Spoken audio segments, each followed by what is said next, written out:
What's up, San Diego? Good morning to all of you. A little bit of a gloomy morning here in America's finest city.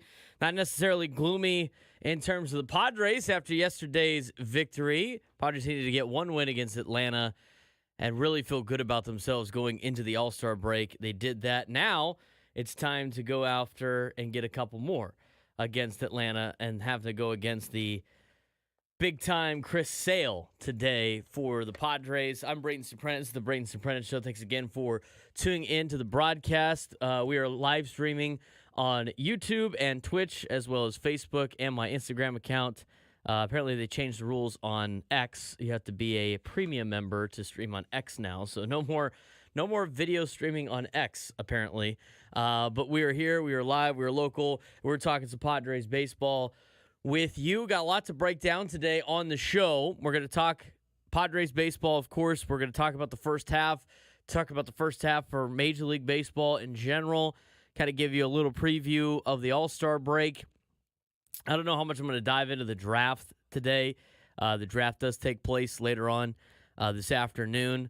To me, a lot of those draft picks end up getting used for other entities like trade deadline pickups. We'll talk about whether or not the Padres should be all in at the trade deadline, what that kind of means in general. Plus, we got a big day tomorrow. My productivity as a coach, productivity as a broadcaster, just as a citizen of the United States goes way down because the release of College Football 25 comes out tomorrow for all of those that pre-ordered. I'm going to get a quick preview of the game, as well as some teams that you should probably have to start your dynasty. Well, we'll get into that later on in the show. Do want to talk about the San Diego Padres last night. Big win for the Pods as they're able to beat the Atlanta Braves and their pitcher, who had been a great pitcher in Major League Baseball this year. Came in with a 7-3 record and a 1.88 ERA in his 17 games started. Hadn't allowed any. He only allowed 4 hits with runners in scoring position all season, and yesterday the Padres got 3 of them. Added 3 of their own to Ronaldo Lopez. I mean, the Padres were able to beat Ronaldo Lopez yesterday and secure the season series over the Atlanta Braves. And a quick peek at the standings. Padres 1 game out of a wild card spot after the tough week that they have had, but right there in striking distance, obviously, for the second half of the season, or the ceremonial second half of the season. San Diego Padres this year have already played 98 games. They'll have 99 under their belts at the end of today. And to play almost 100 games before the All-Star break is kind of ridiculous, but that's just where we're at right now with the Padres having to go play in Korea to start the season. But if they can finish a couple of games above 500, 3 games above 500 in the ceremonial first half, get a rest and recovery, and be ready for the second half, we'll see what the Padres have in store. Got a lot of reports from Bob Nightingale over the weekend on a lot of different things. He went in on the draft a little bit, but then when he goes around the bases and talks about what's going on and what he's hearing throughout Major League Baseball, he goes on to talk about a couple of things that involve the San Diego Padres, one of them being the Padres have recently made an offer for Chicago White Sox ace Garrett Crochet, but it was quickly dismissed. That's something we're going to dive into. The other thing that he mentions was about general manager A.J. Preller, as well as Blue Jays general manager Ross Atkins and Giants president of baseball operation Farhan Zaidi. Baseball executives are starting to believe, this is from Bob Nightingale in his latest story on USA Today, baseball executives are starting to believe that Blue Jays general manager Ross Atkins, Padres general manager A.J. Preller, and Farhan Zaidi, the Giants president of baseball operations, all may have to make the playoffs to assure they keep their jobs. Atkins appears to be in the most danger. That's a very interesting comment or report made by Bob Nightingale. Obviously, I think that's not really anything too crazy when it comes to the San Diego Padres going into the season. I think a lot of people thought that A.J. Preller would need to have a good season to maintain his job based on how long it has been, based on new faces at the top of ownership, based on kind of the patience that the Padres fans and their front office have had with A.J. Preller. So it's not out of the realm of possibilities that he'd have to have a good year this year in order to keep his job. Padres so far this year are 2 games above 500, trying to make that 3 after almost 100 games played. Again, they will play game 100 after the All-Star break against the Cleveland Guardians as they start their Comic-Con road trip after the All-Star break. And this Padres team right now, I mean, I think they are good enough to be a playoff team. I don't necessarily know if they are good enough to be a team that runs through the postseason. And we'll see what type of additions need to be made at the All-Star break. To me, with that kind of pressure, I think Padres fans need to brace themselves for the possibility of A.J. Preller being all in at the trade deadline. But what is all in at the trade deadline for a team like the San Diego Padres? I don't believe being all in is trading every one of your 30 prospects. I also don't believe that being all in is trading a guy like Ethan Salas or Leotis DeVries. I don't think that's being all in. But if you start picking away at some of your top 30 prospects, I would consider that being all in if you could go and find the right deal. There's a lot of things that need to be added to the San Diego Padres roster. Some of them, I think, are a little bit more of a premium than others, and we're going to get into the first half grades of the San Diego Padres later on. But there are some areas where the Padres need to improve. I think most importantly, it's starting pitching, just because of the fact that they are limping their way right now through the season with 2 of their starters out and not knowing a timetable for return. I think their bullpen needs a lot of help. I think their bullpen coming into the season was expected to be one of their major assets, and instead the bullpen has turned into probably one of their biggest weaknesses on this team. The back end's pretty good with Estrada and Suarez, but that's about it. Adrian Morejon, I think, has done a good job. He still tries to find a role in the bullpen.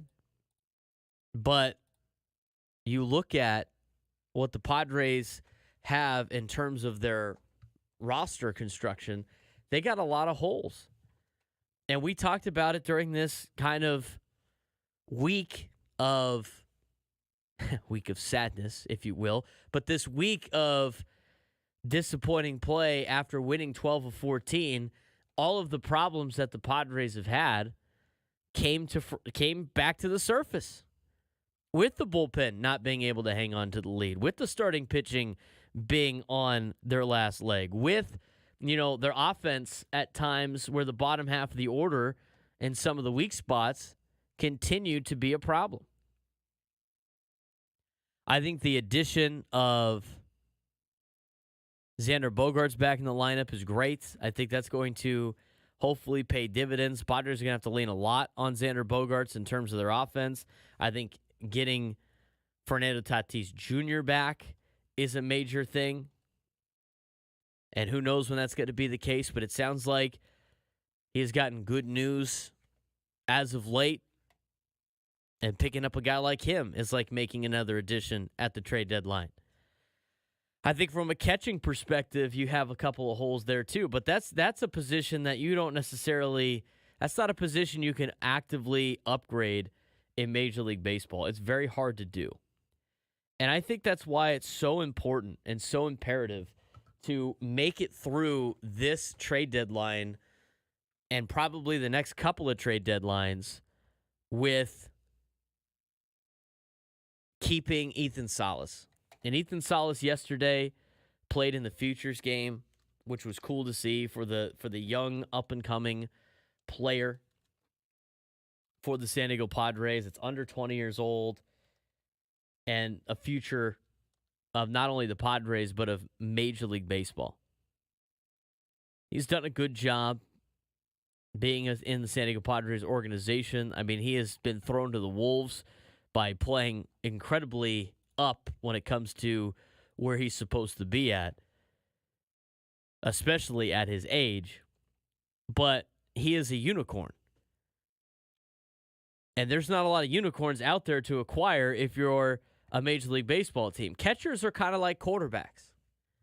Catchers in Major League Baseball that can throw people out, catch pitchers defensively, and be good hitters are unicorns. And you start thinking about some of the players that are those unicorns. You start looking at some of the catchers that are those unicorns. They're all on really good baseball teams right now. They're all on teams that are contenders. They're all on teams that lead their division. They're all on teams that are in the wild card hunt. And those are all players that are not available ever at the trade deadline. Start thinking about some of those unicorns. I know we don't like Will Smith here in San Diego, but Will Smith is one of those unicorns. Dodgers are in first place. JT Realmuto is one of those unicorns. I know he's hurt right now, but the Phillies, for the most of the season with having JT, they're in first place. They're the best team in Major League Baseball. The Milwaukee Brewers, their catcher's an all-star. And William Contreras. He is a unicorn. The Milwaukee Brewers are in first place. The Atlanta Braves have two catchers that are solid, in d'Arnaud and Sean Murphy. Guys that can catch, guys that can hit. Atlanta Braves are in a wild card spot. You go to the American League, you think of Adley Rutschman. Adley Rutschman and the Baltimore Orioles are one of the best teams in Major League Baseball. I mean, you could continue to go down the list, but some of these players that are the best catchers in Major League Baseball are on all the good teams. They're not going to be available. Kansas City Royals have one in Salvador Perez. They're a game out of a wild card spot. So it's imperative for the Padres, if they want to improve their catching situation, to keep Ethan Salas a part of their organization no matter what. That doesn't mean I don't think they should be all in. They should definitely be all in, but there's nobody available that justifies trading Ethan Salas for. I know a couple of people in the chat earlier this week said, oh, what about Skubal for they're not trading him. As of the latest report from Bob Nightingale, they're not going to trade Tarik Skubal. He's not going to be traded. There's a lot of teams that need starting pitching help. And the Padres, as I mentioned earlier, have reportedly made an offer to the White Sox for ace Garrett Crochet, but it was quickly dismissed. They're obviously in the active negotiations of trying to find a deal that works for both teams. Padres don't want to give up Salas or DeVries, and I don't blame them. They shouldn't.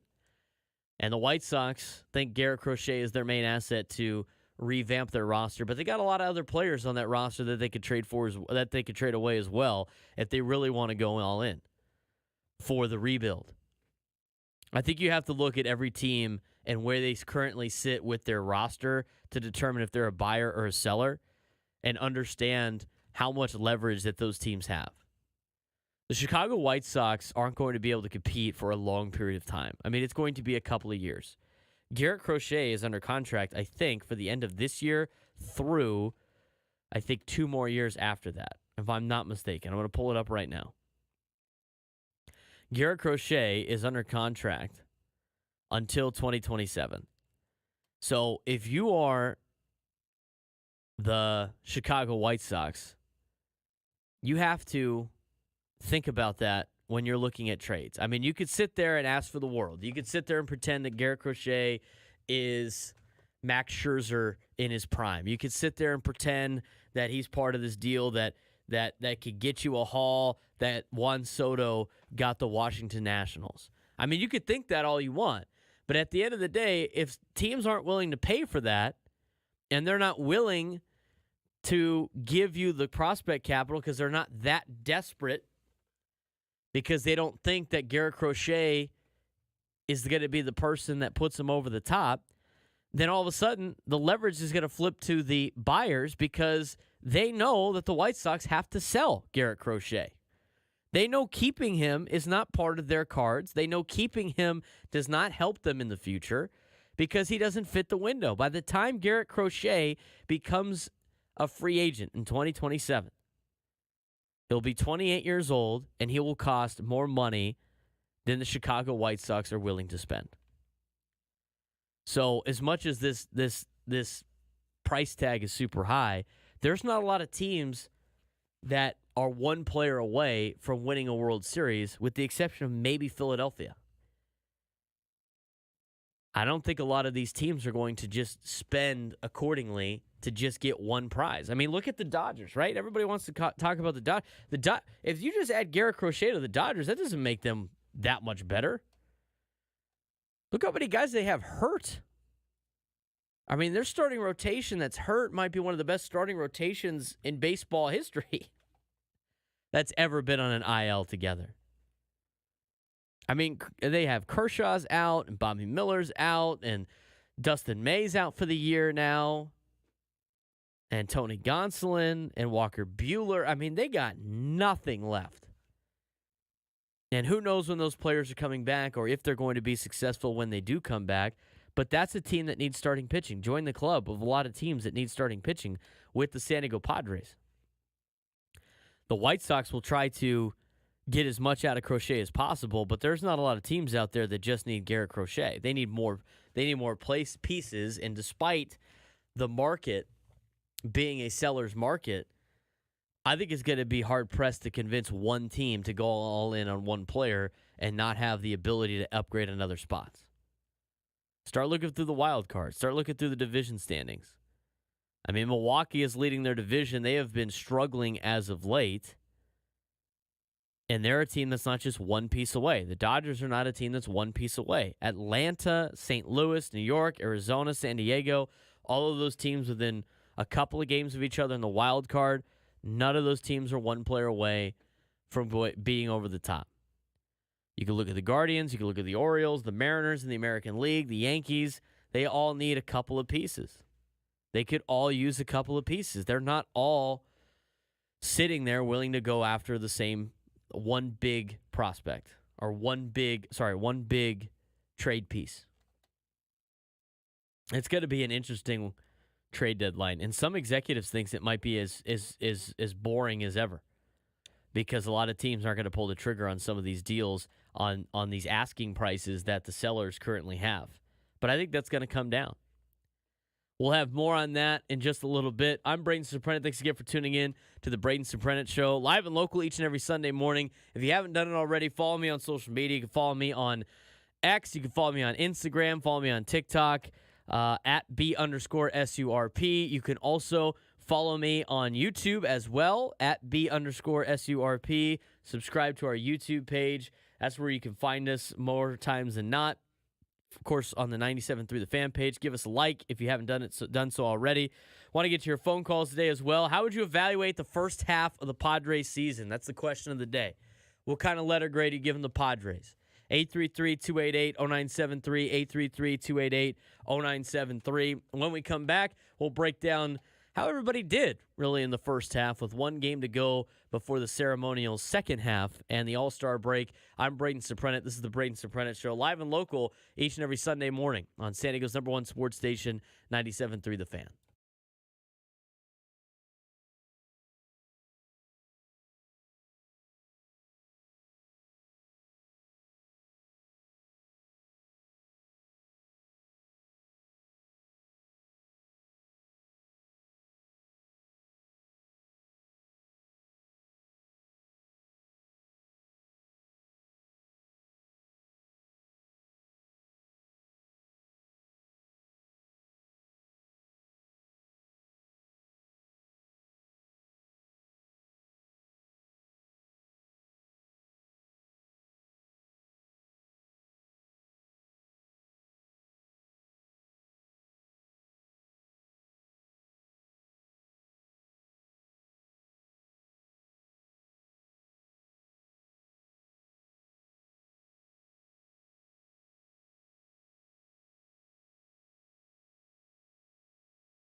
Braden Surprenant Show live and local each and every Sunday morning. Thanks again for making our morning a part of your morning, whether you're going out to any type of tournament out there, soccer, basketball, off-season, sports.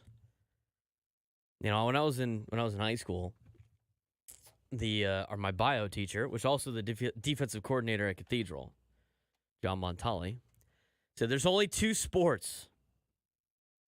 There is football, and then there's off-season football. And right now we are in the football season, if you will. As you can tell by all my gear that I'm wearing with Cathedral, I have come into the part now where my wardrobe is basically just red and gold due to the rules of coaching at Cathedral. We have a kind of a kangaroo court kind of deal where you have to wear all Don's apparel or Under Armour apparel at events.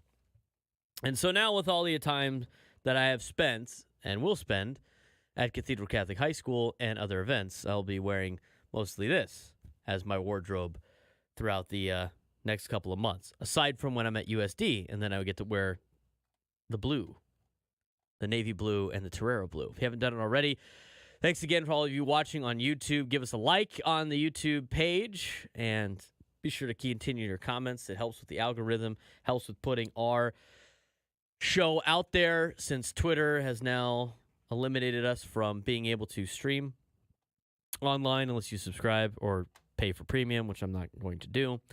So sorry for all of you that were looking for this on Twitter, if you will. But that being said, I wanted to get into a couple of things. Again, thanks again for making our morning a part of yours. Be sure to follow us on social media at B_SURP on Twitter, on Instagram, on TikTok, and on YouTube. You can subscribe to my YouTube page where we have more content. We're going to be doing some high school football stuff later on in the year, towards August. We're working on the kinks on that, but we should have something up and running later on before high school football season. I was at Edison High School yesterday for the Battle at the Beach tournament. Don's made the A bracket, which was fun. It's an invite-only tournament, and it's some of the best teams in the state of California. It was good competition for us up there at Edison. Always a great tournament. Ended up losing to St. John Bosco in the quarterfinals of the tournament, but they're one of the best teams in the country every year. Had a good time. I do not follow any of the local Little League scores, Sean J. in the chat, but I knew that yesterday was sectionals. And I knew my Scripps Ranch Little League, in which I'm an alum, and in which I'm a Scripps Ranch Little League All-Star alum as well, was supposed to play yesterday. I don't know what the score was, so maybe somebody can update me on that. Love supporting Scripps Ranch Little League as much as I can. As a former Scripps Ranch Little League player and a former Scripps Ranch Little League All-Star, it's a fun time of year. They're now in sectionals, I think, for the Majors division. They have so many different divisions now than when I played. As the Majors division for everybody in San Diego, I think the four districts are down, or the districts are down to four teams in sectionals. The winner of sectionals will go to the SoCal Regional with all the other sections in Southern California, and then the winner of that will go on to play in the West Regional. And if you win the West Regional, you get to go to Little League World Series. So we still have teams alive in San Diego. I'm sure KUSI will have more on that. I wanted to get to one of the comments in the chat, because I know this has kind of sparked the topic of conversation throughout the week. As we have a comment here from Andros Last. Braden, has there been any talk about Padres wanting to get any pitching from Cleveland? That seems to be the topic of conversation, because last week Cleveland's general manager mentioned that he is willing to trade bullpen pieces for a shortstop.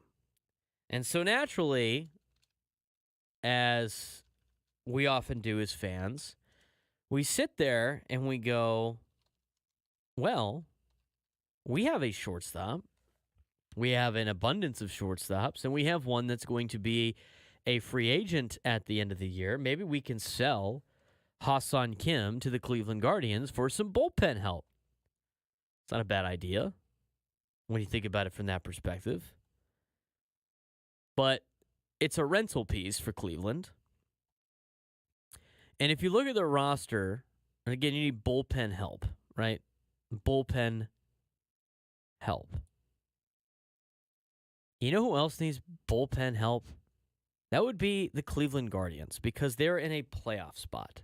They are a team that needs pitching just as much as the Padres need pitching. And even though they have a plethora of bullpen arms, I would like to know which one of their pitchers is somebody that you think you're going to get for Ha-Seong Kim. I'd love to know your answer on this, because people, like, it's funny, like Padres fans right now, some of them, and there's this huge debate on whether or not Ha-Seong Kim is more valuable on your team right now or traded away. And I already said he has no trade value. He has absolutely no trade value. I don't care what his F WAR is. I don't care what his B WAR is. He has no trade value, because the teams that need Ha-Seong Kim are teams that are in competition for a World Series. You know, maybe it's the Yankees to help out since Volpe hasn't been very good. Maybe it's the Guardians, right, who have said they needed a shortstop. You know, maybe it's the Los Angeles Dodgers with Mookie Betts being hurt. I mean, there's some teams out there that need shortstops. But the teams that need shortstops are not going to part ways with anybody that's in their bullpen that is worth anything.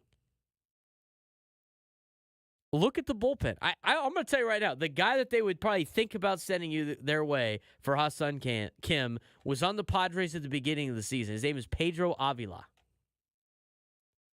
Do you want Pedro Avila back? That's who you could probably get for Ha-Seong Kim. And guess what? Pedro Avila's got a save. He's 3-1 with a 4.41 ERA. He's done great with the Guardians. You want him back? That's the type of player you would get back. In 22 appearances with the Guardians, his 2-1 with a 3.51 ERA and 41 innings pitched. Not doing too bad. That's who you would get. Maybe a Pedro Avila. They're not trading away Scott Barlow, who, by the way, you already had on the team last year, who you traded to. You're not going to get Emmanuel Clase, who's their closer. I mean, go through their list of their pitchers. You're not getting these guys. So like I said before, he has no trade value. You're not going to be able to part ways with the pitching or part ways with... You're not going to be able to trade with Cleveland and end up with some of their pitchers, especially the ones that you would like at this point. So take it for what it's worth. I don't really see that working. I do agree with Boogie in the chat. A 3-team trade would probably be where you're at. I also think the only trade value you have with Ha-Seong Kim is if you get a decent prospect back because somebody wants him as a rental, and then you can flip that prospect. The people that say he doesn't have, they disagree on the trade value. I want to know who you think you could get.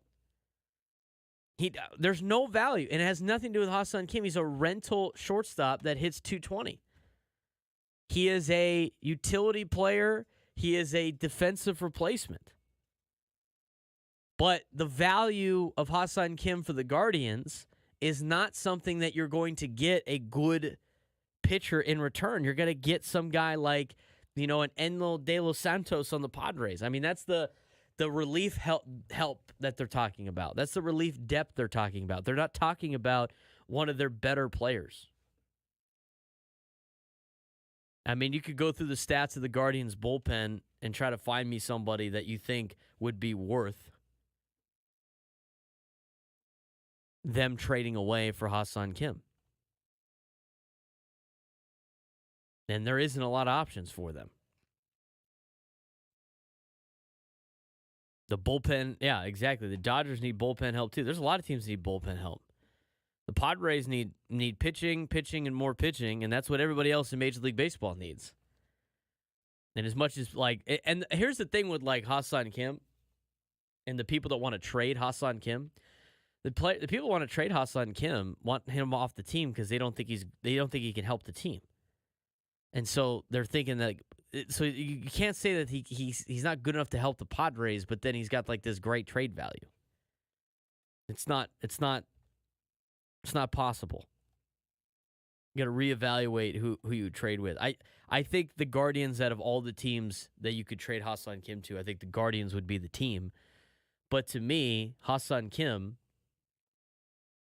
is better off on the Padres in some sort of capacity than being traded at this point because you missed the time to trade him. Because a 2-month rental of Ha-Seong Kim is not worth a bullpen arm for all these teams. I don't care how good he is defensively. He's just not. 833-288-0973, 833-288-0973. If you're not in the YouTube chat, jump in and throw some comments in there if you want, asking whether or not you think there's some trade value for Ha-Seong Kim. Also want to know what's going on with the first half grades for the Padres. How do you think the Padres did in the ceremonial first half of the season? We're going to talk more about that when we come back on the Braden Surprenant Show, live and local each and every Sunday morning on San Diego's #1 sports station, 97.3 The Fan.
Braden Surprenant Show live and local each and every Sunday morning on San Diego's #1 sports station, 97.3 The Fan. We're talking Padres baseball, answering your questions on the YouTube chat. If you want to join in on the conversation via the phone and be on the radio, 833-288-0973, 833-288-0973. Some good comments during the break. We had Boogie on there going, the extra playoff spot is really a curse. Now every team is in it. That's what makes it entertaining. Sports are about entertainment. They're not about the sport itself. I mean, it's about trying to entertain you as much as possible. And the added playoff spot is what does that. The other thing, too, is if you think they're done expanding the playoffs, I got news for you. It's going to be a little different than that. I mean, they got a new collective bargaining agreement that's expected to happen after the end of the 2026 season, if I'm not mistaken. And we'll be right back into this process that we were before. A lot of people asking about potential trades out there, which is good if you want to continue asking questions on YouTube. Give us a view. Jump on YouTube at B_SURP. You can find us there. You can subscribe to my YouTube page at BSurp. You can also find us on 97 Through the Fans page as well at 97 Through the Fan SD. And we could be part of the conversation. Follow me on all social media accounts as well at B_SURP.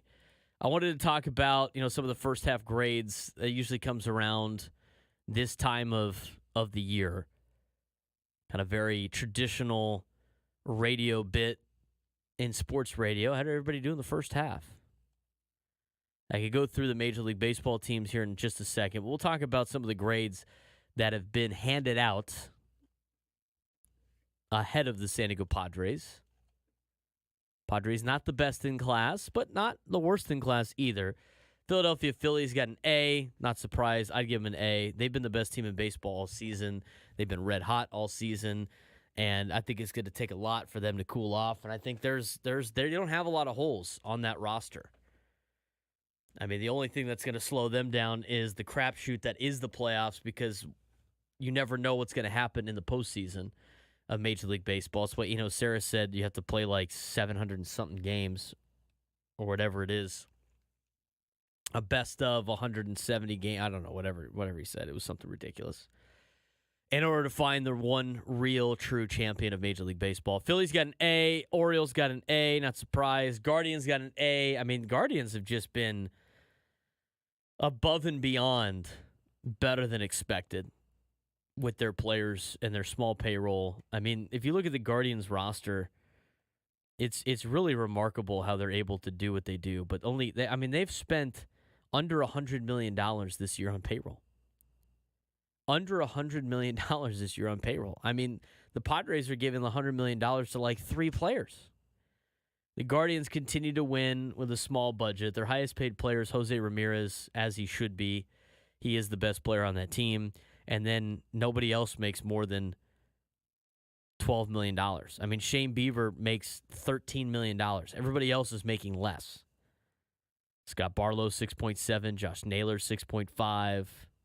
James Karinchak, 1.9. Tristan McKenzie, 1.6. Sam Hentage, 1.1. Nick Sandlin, 1. Carlos Carrasco's getting 2. I mean, Austin Hedges is like their 6th highest paid player at $4 million. Ridiculous. Everybody else is making league minimum. Definitely an A for the Cleveland Guardians. Milwaukee Brewers get an A. I'm really surprised by the Brewers. I thought with the way that the Cubs added during the offseason, not only with their manager, but also some other pieces, with bringing back Cody Bellinger, with that division not being very good on paper, I thought for sure the Cardinals would be winning that division, and they've started to make a little bit of a comeback. But the Brewers have been one of the biggest surprises, I think, in Major League Baseball this year, with Pat Murphy at the helm, right, and not having a lot of their guys back, and not spending a lot of money, and losing their best bullpen piece before the season starts. I mean, it's remarkable how good the Brewers have been. They only have a 3.5 game lead on the Cardinals now, and they're 3-7 in their last 10. But the Brewers have been a major surprise this season. They got an A as well. Kansas City, A-. I love what Kansas City did during the offseason and bringing in Seth Lugo from, as a free agent and putting together a really good team. They got good young players in Bobby Witt Jr. They got some big contributors in Salvador Perez and Vinny Pasquantino. They've been really good. I mean, recently it's been rough for the Royals because they've kind of fallen off a little bit, but they got out to a great start to the year, and they spent some money. They improved their pitching. They get an A-, according to ESPN.com. Dodgers are the B+. I think they've been a little disappointing compared to what they were expected to be, right? I mean, they got swept by the best team in the National League, but they're still doing very well. With the considerations of the injuries that they have had, B+, I think is fine. New York Yankees, B+, I think is fine. I think they're coming back down to earth, though. A little bit. They might have a disappointing second half. Red Sox are the B+. I think that's fair. The pretty good season this year. They weren't expected to be one of those top teams in the American League East. I think they were expected to come in last in the East, with the Rays always being good, not really doing that this year, with the Blue Jays, and their star-studded roster. They were expected to be a lot better. But the Red Sox are right there in the conversation, 4.5 games out of first place in the American League East. The last team that has a better grade than the San Diego Padres would be the Minnesota Twins. Twins are 0-14 against the Yankees, Guardians, and Orioles, but they've played well against everyone else to put themselves in a good position. They have to beat Cleveland in head-to-head action, but the AL Central could turn into a fight down the stretch, even though the Guardians have put together such a gigantic lead. Twins get a B. They got the Padres at a B-. I think it's pretty fair. I would probably give them a B on the season. I mean, with every piece that they departed with during the offseason, for them to be better at this point than they were a year ago, I think is remarkable. I mean, you could say what you want about some of these players that have now left, but when you lose your closer and when you lose your, one of your superstar players in Juan Soto, and you lose a Cy Young award-winning pitcher in Blake Snell, you're not expected to be any better than you were the year prior. And they are better. They play better. They play harder than they did last year. That's at least what it looks like to the fans. And when you had question marks in Jackson Merrill and Jurickson Profar, you're going to replace Juan Soto with Jackson Merrill and Jurickson Profar? Yeah, we are. They have been major godsends to the Padres. All of the weaknesses of the Padres and the question marks going into the season have been their major assets. But they don't get an A because all of their assets that was expected to be the carriers of the team have all kind of been disappointing. If you go through it, we got a couple of minutes. I mean, if you go through the first half grades for the San Diego Padres based on position, based on position and group, if you will. It kind of balances out to around a B-. I mean, let's start with the starting pitching. I think the starting pitching has been, it's been okay. It's been solid. And I think the biggest thing has been, guys like Matt Waldron have been able to pick up the slack when guys like Dylan Cease have not been good. But when Dylan Cease has been good, they have been really good. And Dylan Cease yesterday was really good. And if you could get more of that Dylan Cease in the second half, that is a major upgrade to that rotation that was really struggling for a period of time. I think the back end of that rotation is a big reason why it gets a higher grade. Losing Darvish and Musgrove and not having that consistent starting pitching, I would probably give their starting pitching a B- to a C+ to a B-. I'm gonna be a little bit more optimistic. I'll go B- on the starting pitching. Their bullpen, I think their bullpen has been a D for the most part. The bullpen was expected to be probably the Padres' biggest asset this year. And instead, I mean, Robert Suarez is an all-star, and Jeremiah Estrada has been great, but everybody else has been awful. and it's just not been very good in that bridge the gap. I think Adrian Morahone has done a good job, so I'll give him a D plus. But I think the failures of the bullpen outweigh a lot of the success of the bullpen, and that's the major area of concern at the trade deadline. I think for the Padres, starting pitching and relief pitching. Infield, I think the infield's been pretty solid. I mean, Luis Ariz has been a nice addition for the Padres. I think defensively it hasn't been very good, but I think offensively, I mean, that's your bread and butter on the team has been the infield. I think they've played up to about their expectations, probably just a little bit low. So I'm going to give them a C plus for the infield. I think the outfield's an A. I don't think you could give the outfield anything but an A.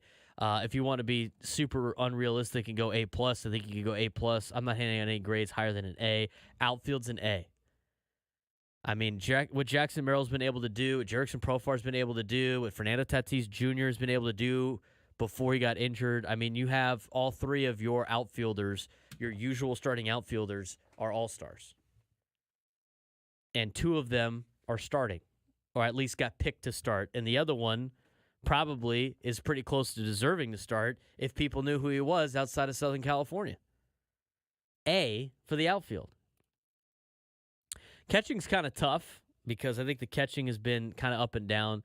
I'd probably give the catching a C, to say the least. I'll give it a C plus. I mean, Kyle Higashioka in the last month has really resurrected the catching position.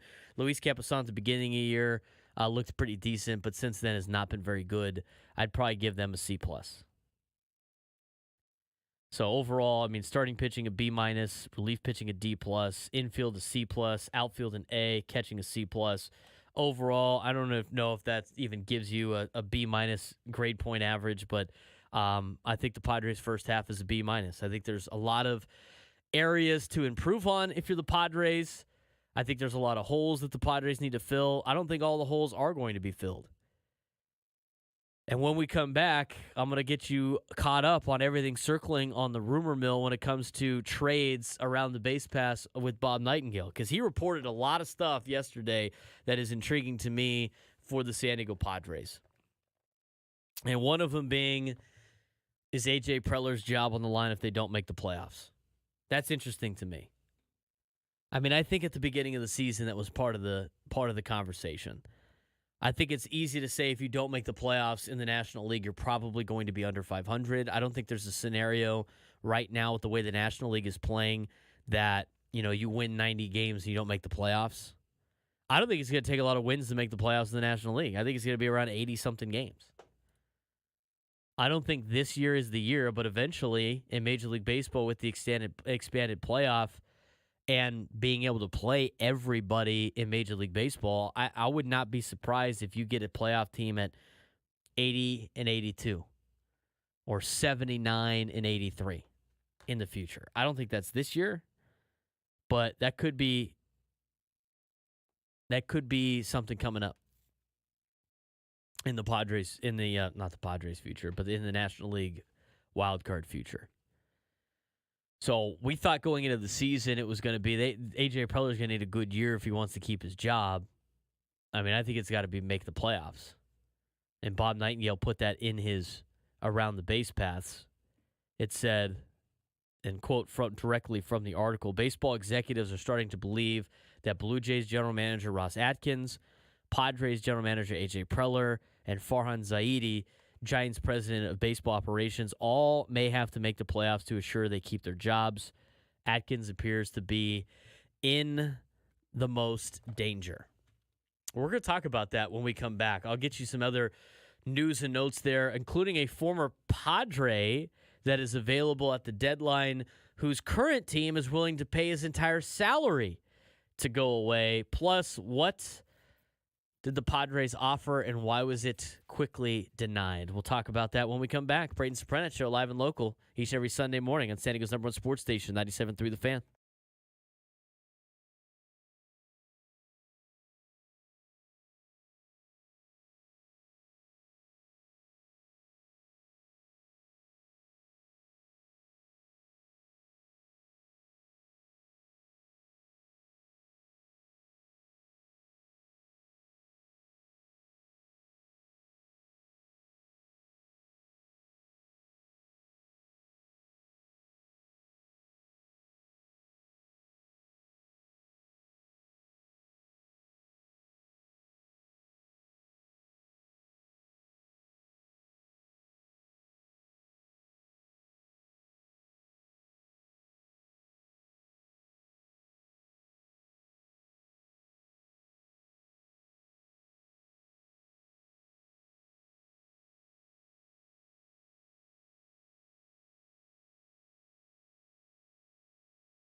Hour number 2 of the Braden Surprenant Show on the final hour as we'll kick off the day before Padres baseball coming up at 1:10, if I'm not mistaken. Yes.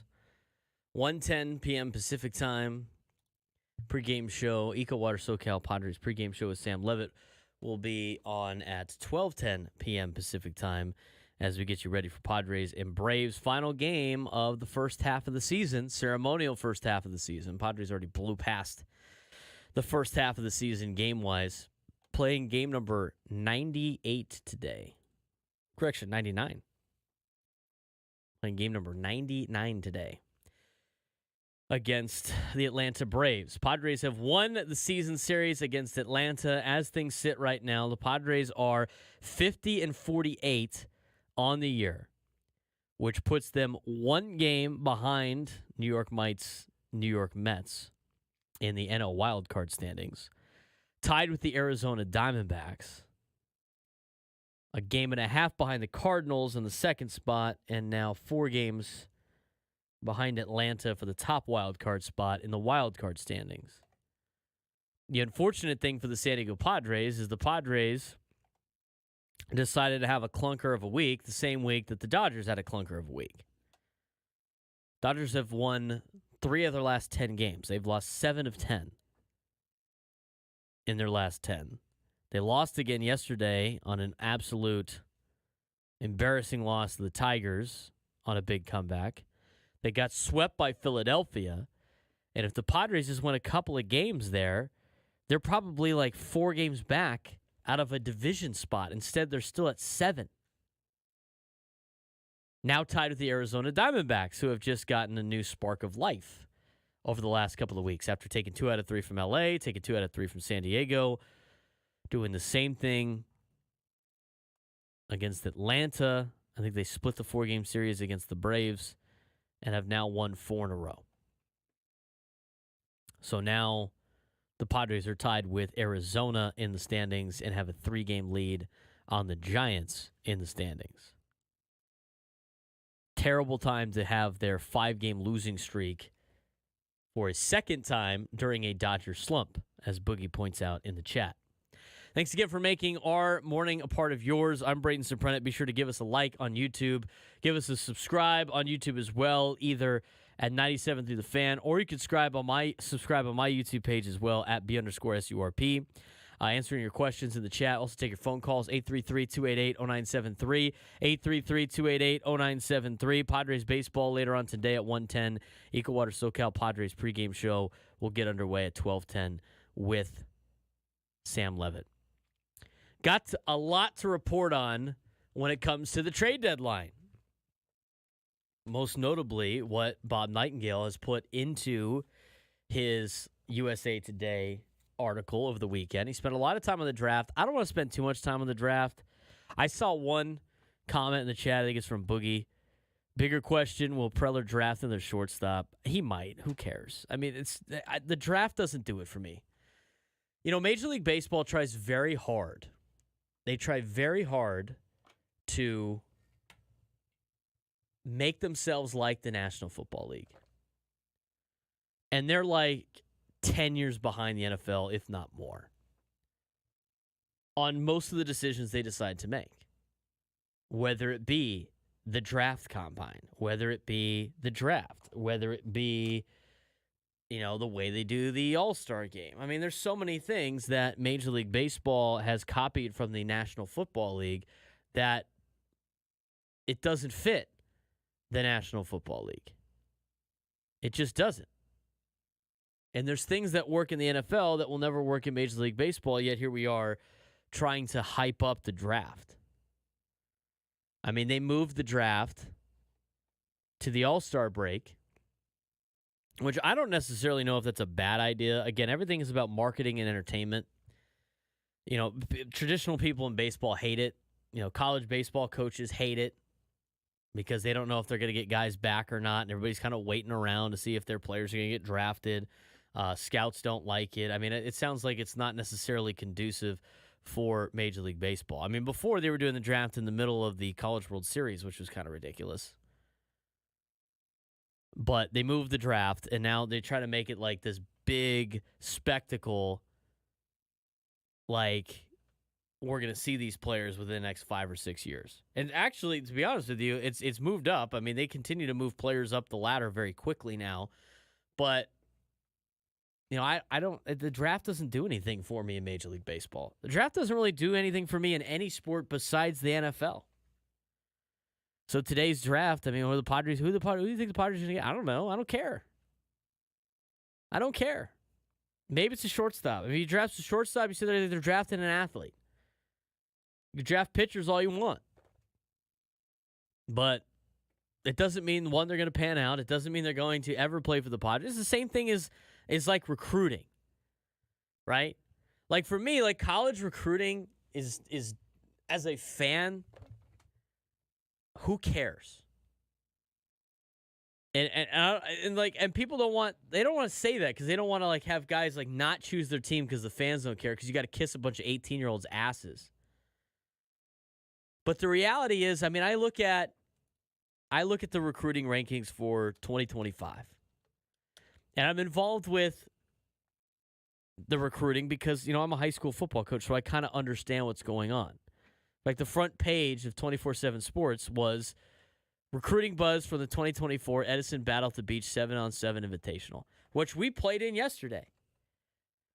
I mean, there were some kids. I mean, we got some kids on our team that torched a guy that's got 4 stars that's got 30 offers. It's just, it doesn't matter. But I look at the team rankings, right? I'm a TCU Horned Frog alum. I worked for the football team. I'm a big TCU football fan. And when the Chargers left while I was in college, I mean, TCU has basically filled the void for me in being my NFL team. TCU right now has the number 1 recruiting class for the class of 2025 in the Big 12. They have a top 15 recruiting class in all of college football for the class of 2025. They've dropped down to 20 now because they've had other commits go and guys have changed stars and all that other stuff. I don't care. It means nothing to me. TCU having 4 4-star recruits and 17 3-star recruits in a day and age where they could decommit whenever they want, where they can transfer after they sign a letter of intent, where they could not get playing time one game and then enter the transfer portal during a season. I don't care. I'm beyond blessed to receive an offer. Who cares? It's so overplayed now. Oh, I got 20 offers. I don't care. Itching for fans to just immerse themselves into you and give you all this praise because you got an offer from their favorite school. You don't need these guys to compete. And here's the thing. You're evaluating 18-year-olds.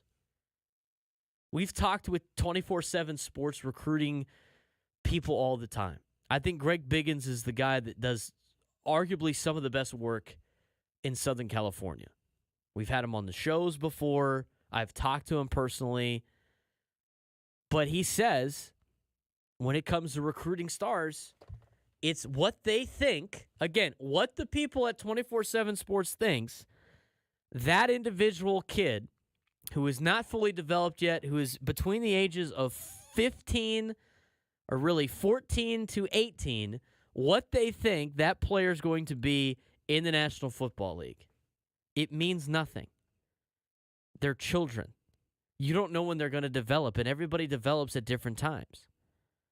So TCU could have 4 4-star recruits committed to their team. That doesn't mean, 1, they're going to be studs, 2, they're going to stay committed, or 3, that they end up staying for longer than a year anyway. I mean, they could go show up to camp, not be very good, within 2 weeks go, I'm not going to do this, and bail. The same thing is with Major League Baseball's draft. I don't care. It means nothing to me. You could get excited about these players all you want, especially if you're a fan of a team that has a general manager like A.J. Preller. Who cares? That player might be traded for somebody else anyway. If you're interested in the draft or interested from a Padres fan perspective, don't worry about the names. Just worry about how much hype they got because the Padres could probably flip that player into a stud that's already been proven at the major league level. Look for the recruiting rankings just like you look at the farm system rankings. I mean, who cares? When TCU won the Peach Bowl, they had a Mountain West recruiting class, and they were arguably one of the best teams in college football at the time, and they should have made the playoff. The recruiting class that they had when they made the national championship wasn't one of the best recruiting classes. If you want to look at why recruiting classes don't matter and why farm system rankings don't matter, look at Texas A&M. A&M's had like one of the best recruiting classes every year. They don't do anything with it because it's all BS. It means nothing. Right now, when you're doing all these 7-on-7 camps and everything, and you're part of this, you start seeing everybody getting these offers. It means nothing to me. And it should mean nothing to any fan. Oh, great. TCU's got 21 commits. Their rating is a 219. They're top 20 in the country in 2025. Until the dude puts a frog sticker on the side of his helmet and it runs out on the field, I don't care. The same thing applies with the MLB draft. Until the guy puts on the brown and gold and is introduced by Alex Miniak, I don't care. It means nothing. You can talk about development all your time. Oh, this guy's going to be a good prospect. Oh, this guy's great. Until he proves it at the major league level, you're kidding yourself if you think it's going to be something spectacular. That's still a risk with some of the players that the Padres have signed, with an Ethan Salas or Leonis DeVries. So I went on a little bit of a diatribe there on recruiting and the draft. The draft doesn't do it for me. The only sport where the draft makes sense is the National Football League and the first 10 picks in the NBA. Because those players are on your team immediately in some sort of aspect. And they're under contract immediately in some sort of aspect. But the draft today, are we worried about the Padres draft? Who cares? If they draft another shortstop, great. They could draft a stud shortstop. And then they could. What if he's better than DeVries? I mean, it's there's so many can of worms you open up with the. I wonder what they draft. Don't worry about the position. Draft the best available player. If you're interested in watching the draft, hopefully the Padres draft the best available player at the time. I mean, that's basically what you're going for. Other things around the base pass, according to Bob Nightingale, Miami Marlins have been hoping they could trade center fielder Jazz Chisholm all season, with the Seattle Mariners emerging as the favorites to land him. Kansas City Royals have also expressed interest in Chisholm, but the Philadelphia Phillies have zero interest in Jazz Chisholm. I don't know why that was thrown in there. Are we going to ask the Phillies if they're interested on every player? What do you think about Jazz Chisholm? Nah, we're good. Jazz Chisholm's a good player, good center fielder. A little bit of a problem in the clubhouse sometimes, but overall, we'll see if any contender wants to trade for Jazz Chisholm. It sounds like the Marlins are going to scrub that team to nothing. The other Marlins thing that I thought was interesting, it goes later on in the list here. I mean, they already got rid of Luis Arraez. They're trying to shop Jazz Chisholm. And, you know, those two players probably fit their team and their future more than this next one. But the Miami Marlins are trying to part ways with Josh Bell. And in trying to part ways with Josh Bell, the Marlins, if I can find it on the sheet, because I want to get it word for word exactly what Bob Nightingale reported, they are willing to eat virtually the entirety of first baseman Josh Bell's $16 million contract for fringe prospects. Fringe prospects. I find that very intriguing. I thought Josh Bell was a good player here in San Diego. If you're going to get him for free, I think it's a lot different of a conversation. I think you could go with the where is he going to play attitude. I also don't necessarily know he's having that great of a year. But the fact that the Marlins are willing, I don't think the significance is Josh Bell. I think the significance of this is the fact that the Marlins were willing to pay I think almost the entirety of the contract of Luis Arraez to ship him off for not a lot of big prospects that the Padres traded back to them. The fact that they're willing to spend $16 million to get rid of Josh Bell. what they're obviously trying to just part ways with anybody that's still attached to this team. I mean, Josh Bell right now has an OPS plus of 80. I mean, he has been so bad. 230 average, 651 OPS. I mean, 9 home runs, 39 RBIs. I like Josh Bell in reality. I mean, if Josh Bell's free, why not? But that's, I mean, I don't want to, what's a fringe prospect to them? That's another big question.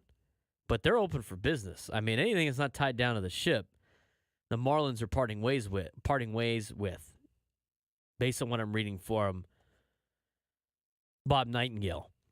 We got some other things on there as well. I mean, they're talking about the Padres. They're like, oh, could you imagine what the Padres would be today if they just held on to their minor league prospects in recent years? I mean, if they held on to everybody, which nobody ever does. They traded Trey Turner, Max Fried, Emmanuel Clase, Josh Naylor, Andres Munoz, Ty France, Matt Strahm, Brent Rooker, James Wood, C.J. Abrams, and Mackenzie Gore, among others. Really good players. Are those players better than the current players you have? I don't know about that. I mean, it's always hindsight 2020. You don't know how things would have played out. A couple other things that popped up on this deal. Padres recently made an offer for White Sox ace Garrett Crochet, but was quickly dismissed. I know the White Sox are probably trying to get everything possible in return for Crochet because that's their biggest piece to trade with right now. Rival GMs are uncertain now whether Crochet will be dealt, but the White Sox still fully intend to move him. What that is telling me is the White Sox have set such a high price on Garrett Crochet because they try to get as much out of it as possible that teams are now like, all right, I'm not going to waste my time talking with them. So we'll see if the White Sox overplay their hand. The other thing that they're talking about, the White Sox were uncertain that often injured center fielder Luis Robert would have high enough trade value to move, are now cautiously optimistic they can trade him. They're still open to moving anyone and everyone, believing that starter Eric Fetty should bring in a nice return too. The only way that I'm making a deal with the White Sox is if I get multiple pieces back for my potential top 30 prospects. Again, I would never trade Salas or DeVries at this point. General managers are openly wondering whether this could be rather a dull trade season. There could be plenty of names, but not a real impact player on this year's playoff races now that the Mets, Cubs, Rangers suddenly are playing better and may not sell. I think from that perspective, and this will be the final thing I talk about before we go to break, I think from that perspective, there's not going to be a major blockbuster trade because there's not a major blockbuster player that is available. I think with the way that the league is right now, and as Boogie mentioned earlier, with everybody kind of being in it, I think a lot of small pieces get dealt, and I think a lot of teams end up making moves.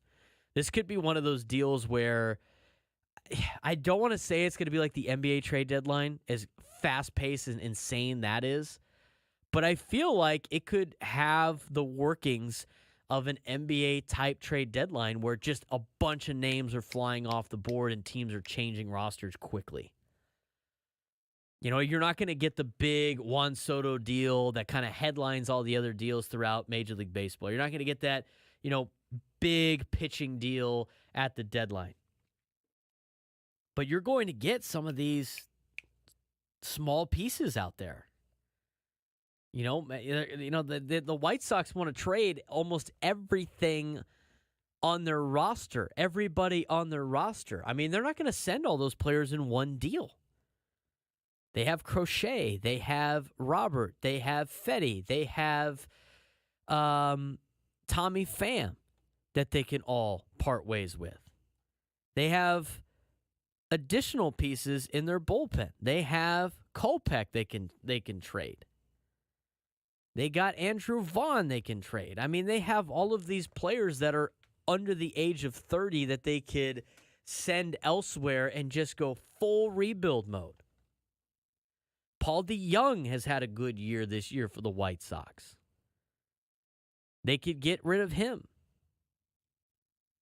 Just so many pieces that they could part ways with. Other things for you. Here's one that's interesting just for today's game. So Atlanta is pitching Chris Sale today for the Padres. that is significant because the Padres have to deal with Chris Sale today, obviously. Chris Sale, according to National League manager Torey Lovullo, it says if Atlanta's Chris Sale were not starting Sunday, making him ineligible to pitch in the All-Star game, he may have been their choice to start for the National League, Diamondbacks coaches say. Yet it's likely Major League Baseball would have overruled manager Torey Lovullo and made Skeens the starter anyway. Skeens is going to be the starter even before his 7 no-hit innings in his last start Wednesday against the Brewers. It proves that it's all about entertainment, which is fine. I think that's what Major League Baseball should be about anyway. But that's how good Chris Sale has been in Atlanta. I mean, does Atlanta ever miss? I know I'm sure they've had, but do they ever miss? They have to have some of the best scouts in Major League Baseball. I mean, they have made Chris Sale back into vintage Chris Sale. $16 million this year. I mean, they're getting a Cy Young level pitcher in Chris Sale. And we'll see what he does today. Hopefully the Padres rock him. But he has been almost unhittable this year. To the point he could have been the National League starter in the All-Star game. That's wild. That is wild. Cubs have expressed interest in Danny Jansen of the Blue Jays. Blue Jays might be selling off a lot of pieces. That being said, sounds like their general manager's on the hot seat, so I don't know how that's going to work. Last thing for you that involved the San Diego Padres. Can you spare a starter? Dodgers, Cardinals, Orioles, Padres, Brewers, Astros, and Braves are all seeking at least one or more starter for the stretch run. There's not a lot of starters to go around for that. That's going to make this thing even more difficult to navigate. Giants might be interested in selling closer Camilo Doval. Teams would love to have Tigers starter Jack Flaherty. Also remember his struggles after being traded at the deadline last year. And the Rockies are making Elias Diaz and starting pitchers Austin Gomber and Cal Quantrill available at the deadline. Infielder Ryan McMahon is staying put, according to the Rockies. Trading with the Rockies wouldn't be that bad of an idea. Cal Quantrill is a serviceable pitcher. Austin Gomber is a serviceable pitcher. Elias Diaz can help with the catching situation for the Padres. I don't think it's going to cost a lot of prospect capital to acquire those players. I don't think that's a bad idea. Gomber's making $3.1 million this season. Cal Quantrill $6.5. They're both under control until 2026. Elias Diaz is a rental. He'd be less than $6 million because he's making $6 million this year, and then after the amount of games, by the time you get him, he'd be making about like $2.5 million. It's a lot of interesting direction the Padres can go at the trade deadline, especially with a lot of the news coming out. And we'll see for the next two. That first week after the All-Star break is where teams make or break and decide whether or not they're going to buy or sell. It's going to be interesting to see.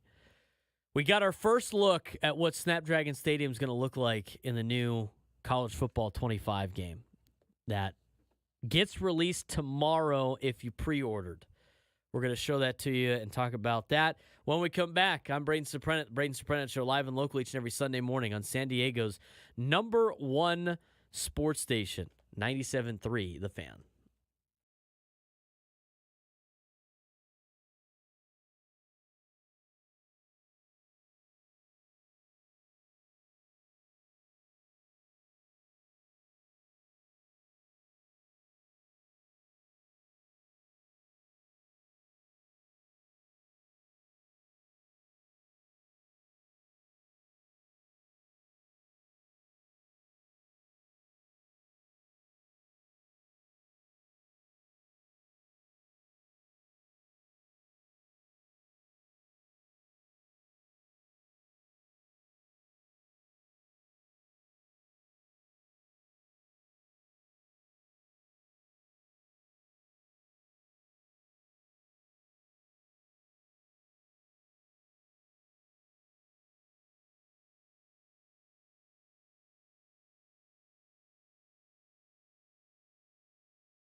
Braden Surprenant Show, 9:30 on a Sunday morning. Talking Padres baseball with you, talking college football with you, whatever you want to talk about. We got it for you right here on the Braden Surprenant Show. Excited about the college football 25 video game coming out tomorrow for everybody that pre-ordered. I am one of those people. It's a game that's been my favorite game for a long period of time, and I could finally put college football 14 to rest.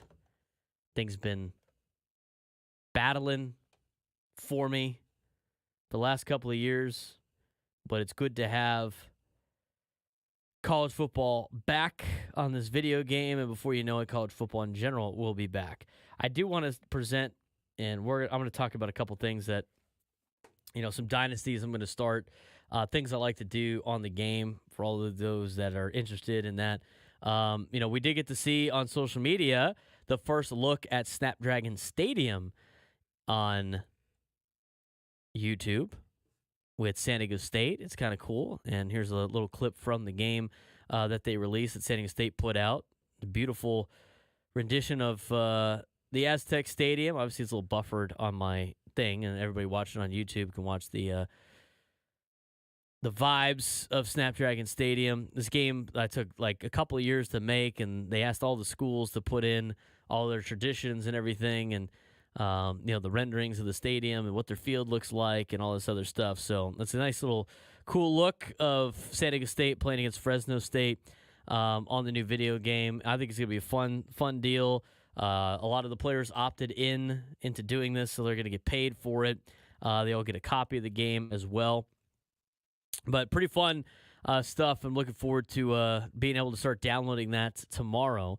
In terms of like dynasties and stuff, I always like to put together a dynasty that, it's fun to do. I usually do my own team first. We wish Snapdragon Stadium was that crowded during our home games. If you build it, they will come. You got to build the product. And I think Aztec Fast is going to get people there. But some ideas of teams that you could put together in a dynasty. I'm personally going to have a couple going. I'm going to have a TCU one going. Obviously, it's my team. They're not going to have the mascots on there. Boogie. No more mascot game, which is lame. Playing as the mascots are great. But no, they will not have that. They have the ultimate team instead. I think that's kind of lame. But anyway, so I'm going to have a build my way up as a coach dynasty. I'm going to have my TCU dynasty. And then it's fun with Team Builder. You can put in any team you want. And the last game that was out, almost every high school in San Diego had somebody make them a team and put them into the game, which was kind of fun. So I might do one of those as well. But some schools that you want to do, I'm going to kind of go through this list pretty quickly before I go on to the next segment. Talk more Padres baseball and a great idea for the National Football League in terms of their scheduling. A group of 5 schools you could put on the map and start a dynasty with. The UTEP Miners, Kennesaw State, who's now a D1 school, Kennesaw State Owls, the Kent State Golden Flash, Wyoming Cowboys are always fun to play with, and the Texas State Bobcats, some group of 5 schools to put on the map. Here's some group of 5 schools to elevate to the next level. Tulane, try to get them to a Power 5 conference. West Kentucky, the Hilltoppers, they always put together a pretty good season in college football. Fresno State, San Diego State, play them into a top conference. And James Madison, who recently entered into D1, have been all over the place in Division I athletics. They've been competitive in almost every sport now at the D1 level. Power schools that were left behind you could start as. Maybe you got to get Washington State and Oregon State into a big conference. Go play as the Cougs or the Beavers. Power 5 schools back to relevance.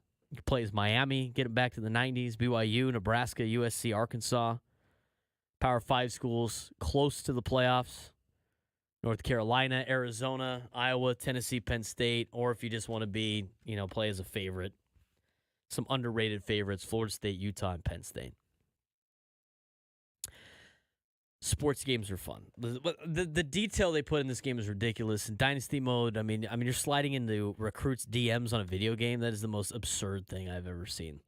I don't know how much of that I'm going to be doing, but excited. That game gets released tomorrow for all the pre-orders and then officially released on July 19th. Look forward to that. Anybody that wants to play, potentially hit me up in the chat. We could get on with that. Anybody play OTL yesterday? I missed out on OTL. I know OTL was going on at Fiesta Island. So if you played OTL, chime in on the chat. How'd everybody do out there? And shout out to everybody that's out there playing OTL right now at Fiesta Island, or people driving down to the island to hang out on another day. Sunday. I think the glove division is today for everybody that's playing in the glove division. Second weekend of OTL and On Back will be next weekend for everybody that made it through yesterday. Shout out to all of you down there at On Back's OTL this weekend. And if you're in the area, that's why there's a lot of traffic going on down at Fiesta Island. One more segment left. Did Joe Burrow come up with the greatest NFL schedule idea, plus more of your conversations with Padres baseball? Coming up next on the Braden Surprenant Show on San Diego's #1 sports station, 97.3 The Fan.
Final segment of the Braden Surprenant Show.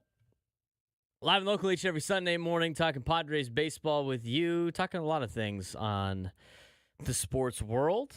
Talked about NCAA 25, comes out tomorrow. Looking forward to that.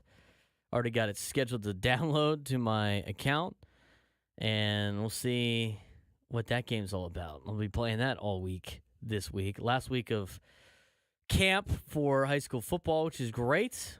Don't have to worry about that. You got 2 weeks off of that, and we'll be dialed in ready for the season to start on the first day of practice on August 1st. So I'll have a couple of weeks off there mixed in, and then it's a go time, at least in my world, with USD Athletics, with Cathedral Catholic Athletics, with the show still, Padres baseball, college football. It is a fun time of year. I'm Braden Surprenant. It's the Braden Surprenant Show, live and local each and every Sunday morning. As I mentioned, be sure to give us a follow on social media at @B_SURP. You can follow us on Instagram. You can follow us on Twitter. You can follow us on TikTok. You can also follow me and subscribe on our YouTube page at @B_SURP. You can subscribe at 97 through the Fan SD on YouTube as well if you're not on there. If you are, feel free to give us a like. Hit the like button. Helps our algorithm to push it forward since Elon Musk has taken all non-premium accounts off Twitter for streaming. So won't be doing that anytime soon with that. But that's his prerogative and what he wants to do, and we'll just stream to other platforms. We also stream on Facebook. I wanted to mention this. This happened last week. I thought it was very interesting, where Joe Burrow was on with Part of My Take, which is a podcast in the Barstool Sports Network. And they asked them about the 18-game NFL regular season schedule on how to make it work, because the NFL, of course, wants as many games as humanly possible. How to make the 18-game NFL regular season schedule work. And Joe Burrow had a couple of things to say on that matter. And Joe Burrow threw out the idea that you would include 2 bye weeks for every team, with the entire league getting a bye week in week 13, and that's where he would hold the Pro Bowl. He thinks this would be a great way to encourage more viewership. And the league expanded to 17 games for the 2021 season and eliminated 1 preseason game. We assume the league eventually goes to 18 games. The preseason will be shortened by 2 games because the money in the is in the regular season. So for the NFL, again, 18-week schedule, get a bye week in week 13 for everybody. Every team gets an additional bye week on top of that. So you play the final 6 games of the season after everybody takes a bye. In week 13, you do the Pro Bowl, you do some 7-on-7 stuff, do all your skill challenges and things like that. And then with doing that, pushes the Super Bowl to the Sunday before President's Day, which would be great because President's Day most people have off. Wouldn't you want to have the Monday after the Super Bowl off? I would. That would be great. That would be outstanding, as a matter of fact. It's not a bad idea to have it in the middle of the season like everybody else. Baseball's got it in the middle of the season. Basketball's got it in the middle of the season. I know soccer does their deal with an MLS team, and they go and play the team from Liga MX. NHL has it in the middle of the year. I wouldn't mind seeing that. I think that'd be kind of fun. I think more players would play. I think a lot of players would want a week off during that week, but if you had it in a desirable location, mid-season Pro Bowl, it would be just like the 7-on-7 Pro Bowl that they have now. You'd actually have some of the best players playing in it. Go out there and get some work in. I mean, they do 7-on-7 every day at practice. I don't mind that idea. I think it's nice. I think it's a good place to be.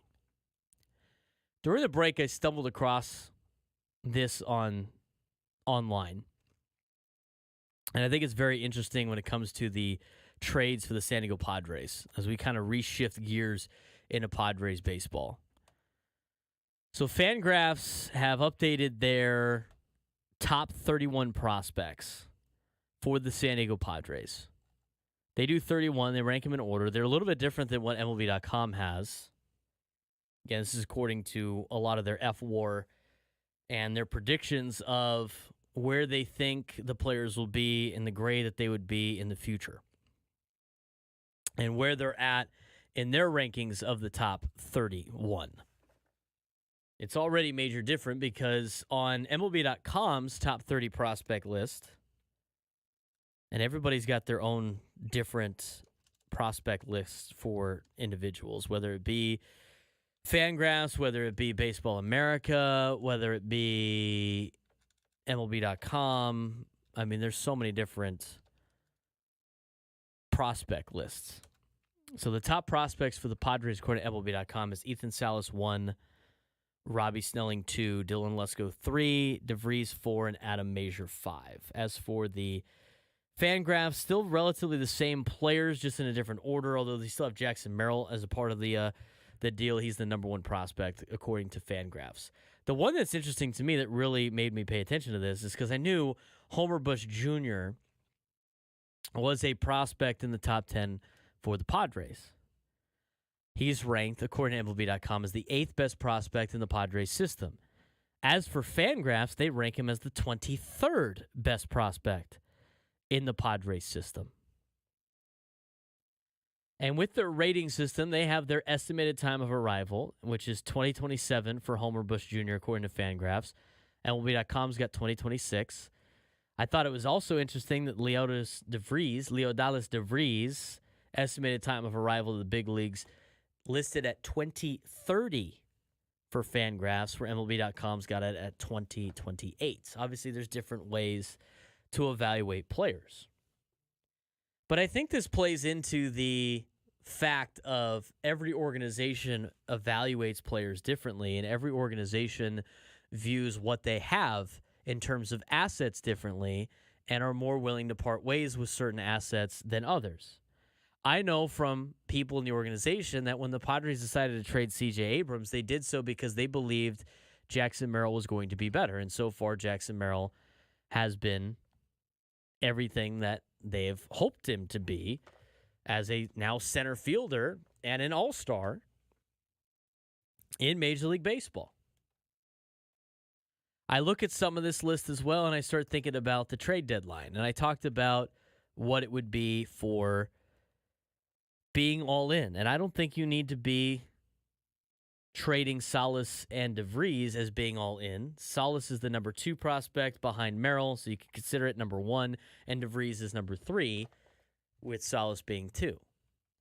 And those ratings that they had given him, it's all based on what the WAR would be in the future as a Major League player. So Fangraphs has given Jackson Merrill a FV, which would be a future value of a 60. The future value that Fangraphs puts together ranks the players based on the 2080 scale that scouts do, and then throws it in with what the role would be and what their projected WAR would be with that scale. It's a very basic term of explaining their rating system for future value. So if you have anything north of 40, you're above average baseball player, a projected above average baseball player. Anything below 40 is below average. Anything at 40 is average. Just to set the deal. Jackson Merrill's a 60 on the list. That is considered an all-star with a 3.4 to 4.9 WAR projected in Major League Baseball. Salas gets the same 60 score. Again, projected all-star, 3.4 to 4.9 WAR in a single season. DeVries is at a 50, which would be an average everyday player, anywhere between 1.6 to a 2.4 WAR in Major League Baseball. Dylan Lesko, as a pitcher, they have a little bit different scale with pitcher WAR, but as a pitcher, Dylan Lesko is ranked the highest pitcher in your organization. He's in high A ball currently, expected time of arrival 2027. We've heard about Dylan Lesko so many different times, being one of the top pitching prospects in the Padres organization. They list Dylan Lesko as a 50, which would be considered a number 4 starter, approximately 4.0 fielding independent pitching, at times worse, but then with lots of innings, expect a 1.8 to a 2.5 WAR.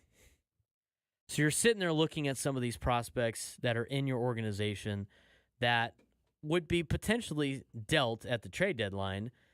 And Fangraphs, who, according to WAR and their rating system that we treat as the law a lot of times, has Dylan Lesko as a potential number 4 starter. Does having one of your top prospects as a potential number 4 starter make him more intriguing for you to trade or to hang on to? I mean, I was willing to trade him anyway, but if he's only going to be a number 4 starter, is that the depth you're looking for? Maybe to save some money. That's a potential reason to keep him. Or are you hanging on to some of these guys because you think they're going to be ace-type pitchers, or they're going to be top 10 in Major League Baseball players, or top 5 overall players? I think it's an interesting conversation to have. I think a lot of the hype comes around these Padres prospects all the time, and I think naturally we just assume that they're all going to be Fernando Tatis Jr., and that's not going to be the case. The Padres currently in their farm system only have 2 projected All-Stars, and this could change with development and everything else. 2 projected All-Stars. One of them has already made the All-Star game, so that's kind of a crapshoot. And the other one's Ethan Salas. 2 everyday starters. 1 in Leo Dallas DeVries, average starter in Major League Baseball is what it says. Above average, actually an average everyday player. And then Dylan Lesko being a number 4 starter in baseball. And then after that, it's 40-plus for most players. Dylan Snelling, 40-plus, expected to be a number 4 or 5 starter. Brandon Valenzuela, a double-A catcher expected to come up next year, is a bench piece or low-end regular platoon player. Adam Major, we've seen him. He's just projected to be a number 4 or 5 starter in Major League Baseball. These are some of the players that might be available at the deadline that would be willing to part ways with. Now, does it hurt your depth? It helps. It hurts a little bit. But that's why I've been saying for the last couple of weeks that if you're going to trade for players, you can't trade for rentals. You have to trade for players that are established major leaguers that are under contract for a couple of years. I'm more than willing to part ways with these players in order to get those. Am I willing to part ways with these depth pieces for a rental or a 1-year guy? No, I'm not, because that defeats the purpose of the future success of the San Diego Padres. That would be going all in just for this year. And that's where I think the difference is with this team. At the trade deadline, I think they could be all in while continuing the future plans of the Padres by acquiring players that are under control for 2 to 3 years. And I think that is way more valuable than being just all in on this year. You could be buyers at the deadline and go and get good pieces and not just be like, we're all in just on this year. It's our best chance to win. You could do that without having to be. You could go in and buy players and get some help for this team without having to make it look like you're just committed to this season. As Jake Waters in the chat said, as we end today's show, well, at least the Padres will be above 500 at the break. That's a good positive sign for the Padres going into the All-Star break. Hopefully they can take care of business today against Chris Sale. It's going to be a tough matchup for the Padres as they will play game number 99 today. They've played 98 games. Number 99 will be today. Much-needed All-Star break to follow. And we'll have a lot to talk about next week on the Braden Surprenant Show. Live and local each and every Sunday morning. San Diego's #1 sports station, 97.3 The Fan.